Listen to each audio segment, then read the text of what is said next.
Hi guys! 10 Exit, life and business as usual, never again. Marina Simon here. I hope you're doing amazing today. Well guys, I continue to be amazed of this book that, I got the luck of finding. And the name of it is 80/20 Sales and Marketing by Perry Marshall. The Definite Guide to Working Less and Making More. It's really a hot button, but not only that, it's one of those books that what you read is not wordage or verbiage. It is really a jewel per word. Every page that I open, every page that has so many data that makes you change your viewpoint and really simple things that you can just change within just realizing that you're not doing it quite correctly, right? And so I arrived to this chapter, right? And it's, do you want to make $10 per hour, or 100, or 1,000, or $10,000 per hour, right? It's like, it's up to us if we really want to get a raise, right? So do you want to give yourself a raise? So you apply this principle, right? It says an 8-hour day has 480 minutes. Let's say you get paid $20 per hour, right? Just, if you're working with somebody else. How much is the work you do actually worth? Is it really $20 per hour, right? Is it less? Is it more? Now, $20 an hour times 8 hours a day, that's $160 a day, correct? If we look at your day in terms of 8 hours, it looks like this. You have number of members, you have 8. You have a total output of the members. That means, like, let's see that there was a group of people working for you, right? So it's 8 people. So you have what they produce is $160, the total. So, you can even divide it by the minute and really get exactly what you're producing by the minutes, right? So the point here is, let's see. It means when you're filing your fingernails or chatting with your friends on Facebook, your value to your employer is very low, correct? Let's see. Either you're doing it or you're seeing it done by your employees, right? It's like, it depends what you're doing, but you're still being paid $20 an hour. To say you're worth $20 an hour, well, when you're texting your fishing buddy, it's generous to say the least, right? So it also means most people really get only about 1 to 2 hours of real work done each day. And the rest of it is busyness, but it's not productiveness. There's a difference there. It means the true individual can work 1 day a week, like the true productive individual can work 1 day a week and take the other 4 off. Does it make sense? Like, really, it gets you to take a look at something. You just have to make that day really count. What are you spending your time on? Like, if you write in a list the amount of activities that you do, and you really observe, like, just take a time to observe, not just roll with your day. What activities are you doing that are bringing you the most amount of income? And what activities are you doing are just not giving you that return? They give you $10 an hour, they give you 20, and what activities are they really truly giving you $1,000 an hour or $10,000 an hour? What ideas, what applications, what is it that is really, what are you doing with your time that are giving you the most of your return? That's basically the idea, right? So, okay, can I get a raise? $1,000 an hour, por favor, if you're Mexican like me. So you increase your income by putting your attention on all those activities and find some other way or some lower paid person to do the low value activities. You move resources, from one side to the other. So basically, if you can get the things that you need to do that are not giving you enough return and give it to another who, then you will be spending your time on really producing high value productive activities. And that's another idea that Russell Brunson, which is a genius marketeer as well, talks about. Is not about the what or how, it is about the who, right? There's areas that you don't know how to do. There's areas that you spend a lot of time trying to figure out, or there's areas that you're trying to do that you're not an expert on, and you spend so much time on it and you don't do in a highly quality manner. So you find the who to give those activities to. Who is the expert that I can pay to do those activities? I'll give you an example. I was putting a sales funnel, like website, quote unquote, right, up. And there are things that I don't know how to do. I am not a web designer. I am not a technician, right?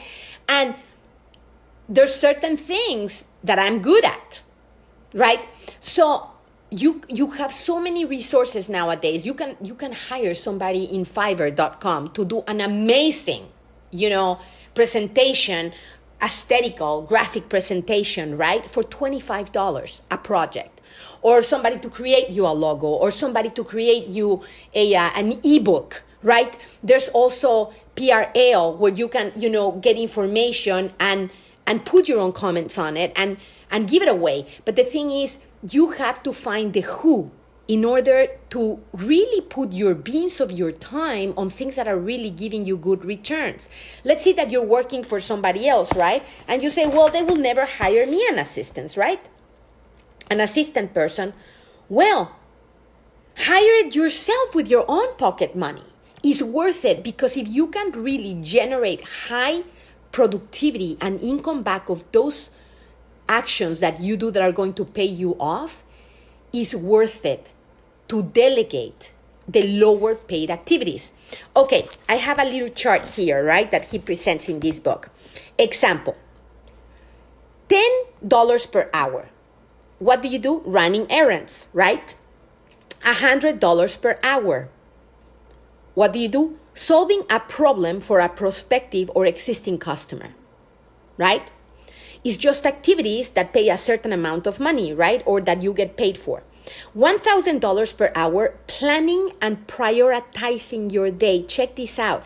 If you plan and prioritize your day and you just really put your time to those things that are going to pay you off, then you will be putting your time on activities that are paying you $1,000 an hour and not $10 a day.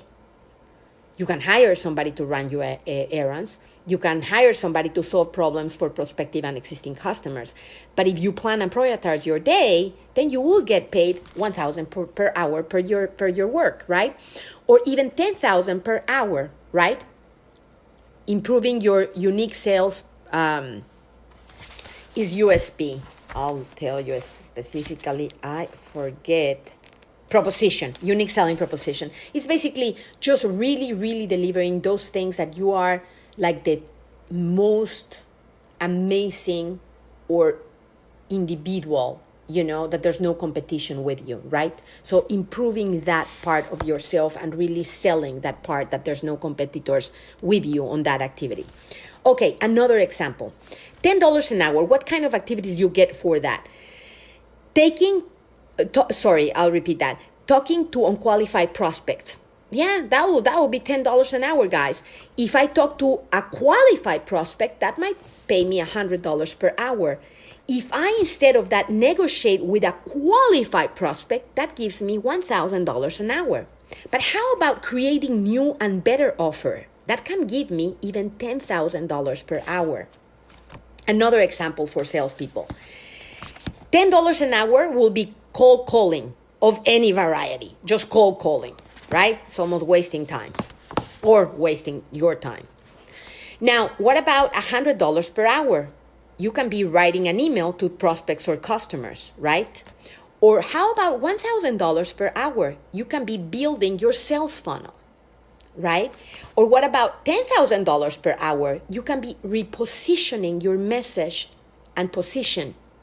So there's certain activities that you do during the day that pay you really near to nothing. And there's certain activities that are very, very unique or very rare in your day that you do that pay a high amount of return.